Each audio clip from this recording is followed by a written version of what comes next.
عن أبي أسيد الساعدي رضي الله تعالى عنه قال بينما نحن عند رسول الله صلى الله عليه وسلم إذ جاءه رجل من بني سلمة فقال يا رسول الله هل بقي من بر أبوي شيء أبرهما من بعد موتهما؟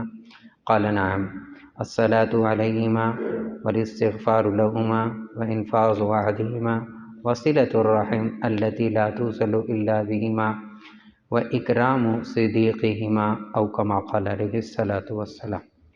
حضرت ابو اسید ساعدی رضی اللہ تعالیٰ عنہ فرماتے ہیں ایک مرتبہ ہم رسول اللہ صلی اللہ علیہ وسلم کی مجلس میں بیٹھے تھے تو ایک آدمی آیا بنو سلمہ میں سے۔ بنو سلمہ ایک قبیلہ ہے، اس قبیلے کا ایک آدمی آیا اور آتے ساتھ کہنے لگا یا رسول اللہ هل بقی من بر ابوی شیء ابرہما من بعد موتہما؟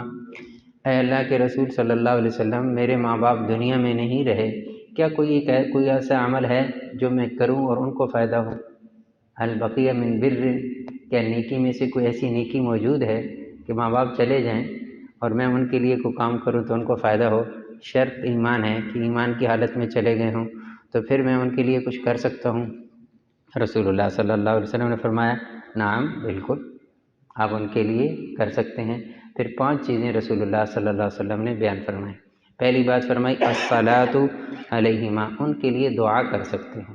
نمبر 2 والاستغفار لہما، ان کے لیے اللہ تعالیٰ سے مغفرت مانگ سکتے ہیں۔ تو دعا میں نے عرض کیا تھا کہ اللہ نے ہمیں سکھلائی ہے رب ارحمہما کما ربیانی صغیرا۔ علماء مفسرین نے لکھا ہے یہ زندہ ہوں تو بھی فائدے کے لیے، چلے جائیں تو بھی فائدہ ہے کہ اللہ ان پر رحم فرما، دنیا کے اندر بھی آخرت کے اندر بھی۔ دوسرا ہے ان کے لیے مغفرت کی دعا کرنا، تو ہم عام طور پر نماز کے اندر بھی پڑھتے ہیں ربنا اغفر لی ولوالدی وللمؤمنین یوم یبعث، یا اللہ میری بھی بخشش فرما، میرے ماں باپ کی بھی بخشش فرما اور قیامت تک انسانوں کی بھی بخشش فرما۔ تو یہ 2 کام ہو گئے۔ تیسرا کام رسول اللہ صلی اللہ علیہ وسلم نے فرمایا وانفاذ عہدہما، اگر انہوں نے کسی کے ساتھ کوئی وعدہ کیا ہے، کوئی معاہدہ کیا ہے، اس کو پورا کرو اگر وہ دنیا کے اندر اپنی زندگی کے اندر پورا نہیں کر چکے۔ چوتھی بات ارشاد فرمائی وصلۃ الرحم التی لا توصل الا بہما، وہ رشتے جو ماں باپ کی وجہ سے بنتے ہیں ان کو جوڑ کے رکھو، یعنی ددھیالی رشتہ اور ننہالی رشتہ۔ ماں کی طرف سے ننہالی رشتہ بنتا ہے، باپ کی طرف سے ددھیالی رشتہ بنتا ہے۔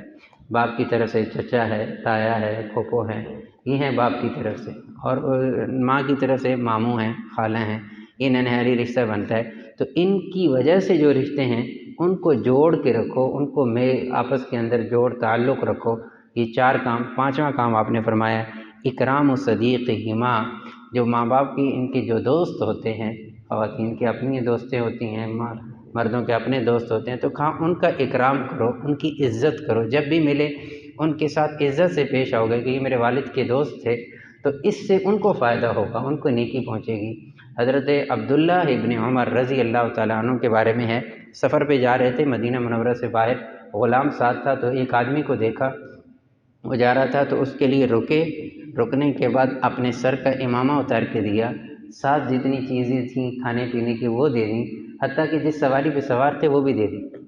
تو کسی نے غلام نے پوچھا حضرت اتنا بڑا پروٹوکول اس بندے کو دے دیا آپ نے، آخر وجہ کیا بنی؟ کہا یہ میرے والد عمر ابن خطاب کا دوست تھا اور رسول اللہ صلی اللہ علیہ وسلم نے فرمایا کہ آپ کے دوست کے ساتھ عزت سے پیش آؤ تو اس سے ان کو فائدہ ہوگا، لہذا میں نے وہ رسول اللہ صلی اللہ علیہ وسلم کی حدیث سامنے آئی تو میں نے ایسا عمل کیا۔ تو اللہ رب العزت کا کتنا احسان ہے کہ انسان ایمان کی حالت میں دنیا سے چلا جاتا ہے تو اس کا ایک اکاؤنٹ کھل جاتا ہے جس کی پیچھے ماں، اس کی اولاد اور اس کے دیگر رشتہ دار اس کے لیے نیکیاں ڈالتے رہتے ہیں۔ اللہ تعالی ہم سب کو یہ نصیب فرمائے۔ سبحان اللہ وبحمدہ، سبحانک اللہم وبحمدک، نشہد ان لا الہ الا انت، نستغفرک ونتوب الیک۔ سبحان ربک رب العزۃ عما یصفون وسلام علی المرسلین، الحمد للہ۔